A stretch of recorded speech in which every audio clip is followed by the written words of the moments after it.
Welcome to this explainer. You know, when we picture the French campaign in Egypt, we usually think of this highly romanticized military history, right? Grand battles, the pyramids, maybe the discovery of the Rosetta Stone.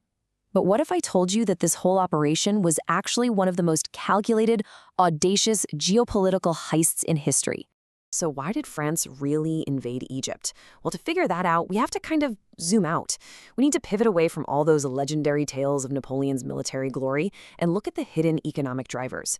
We're talking national survival, financial recovery, and taking down a massive global rival. Okay, let's dive into this. By the late 18th century, France was basically a wounded superpower. Just looking at the history, the Treaty of Utrecht in 1713, and then the absolute devastation of the Treaty of Paris in 1763, they had essentially stripped France of its first grand colonial empire. I mean, having lost vast territories like Canada, Louisiana, and those incredibly crucial trading outposts in India, France was literally left with just a handful of islands. They were absolutely desperate to rebuild their economy. Which brings us to Section 1, the pivot to Egypt. Finding the ideal colony. So, with their old colonial empire practically in ashes, French thinkers were frantically searching for a replacement. A prominent diplomat at the time, Baron de Tott, emphatically declared Egypt to be an ideal colony to compensate France for what it lost. And honestly, planners looked at its geographic location and its fertile climate and saw the absolute perfect solution to their colonial bankruptcy. And French strategists didn't just want land. They made very exact calculations. We're talking sugarcane, indigo, cotton, coffee, rice, and wheat. The soil and climate in Egypt were perfect for cultivating these specific commodities, which, not coincidentally, were the exact same lucrative crops France was losing access to as their West Indies colonies, like Sondamongo, faced instability. To them, Egypt was a massive, ready-made agricultural replacement sitting right across the Mediterranean. And this brilliantly illustrates where Napoleon Bonaparte enters the picture. In the context of this operation, you really have to reframe how you see him. Don't just look at him as an ambitious conqueror. Actually, scratch that. Look at him as the military muscle. He was essentially the executioner hired by the French Directory to implement this grand commercial and agricultural theory. Moving right along to Section 2, the Suez Masterplan, redrawing global trade. Now, replacing lost crops was only half the story. France wanted to completely bypass existing global supply chains to ruin the British economy. Their absolute focus became the Isthmus of Suez. This is a narrow strip of land connecting Africa and Asia, and it was a massive obsession for 18th century French diplomats. Securing Egypt meant reviving these ancient, rapid land routes, connecting the Mediterranean directly to the Red Sea and ultimately straight to India. To put that into perspective, global trade at the time relied on the Cape of Good Hope route, which meant sailing all the way around the bottom of Africa. It was unbelievably costly, brutally slow, and totally controlled by the British Navy.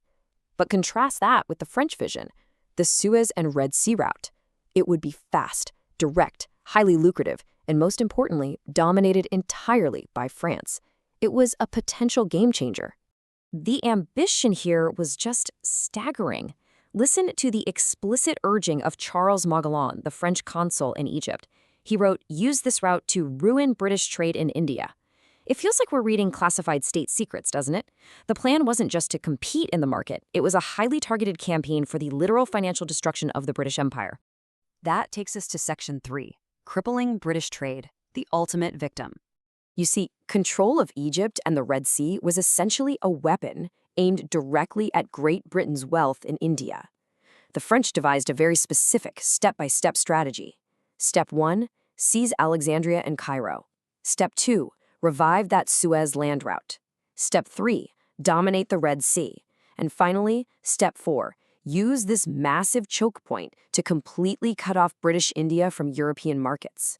They were using Egypt as a launchpad to completely dismantle British global operations. So the crucial point is that the strategic motives driving this whole campaign were an almost perfectly balanced triad. Roughly 35% of the strategy was controlling Red Sea trade. Another 35% was securing agricultural territory to replace those lost Caribbean colonies. And that final 30%, that was pure geopolitical revenge, expelling the British from India. And they were dead serious about that last goal. The French Foreign Minister Talleyrand made this incredibly audacious proposal. He wanted to send an army of 15,000 French troops directly from Suez to India. The plan was to sail right across the Indian Ocean, ally with Indian rebels like Tipu Sultan, and physically push the British out of Bengal. Talk about an aggressive vision for global dominance. Ultimately, as we know, the British Navy, led by Admiral Nelson, destroyed the French fleet and completely shattered this master plan. But consider this for a second. What if France had successfully locked down the Red Sea and Suez in 1798? If Napoleon's grand geopolitical heist had actually worked, how completely different would our modern global supply chains and really the entire balance of world power look today?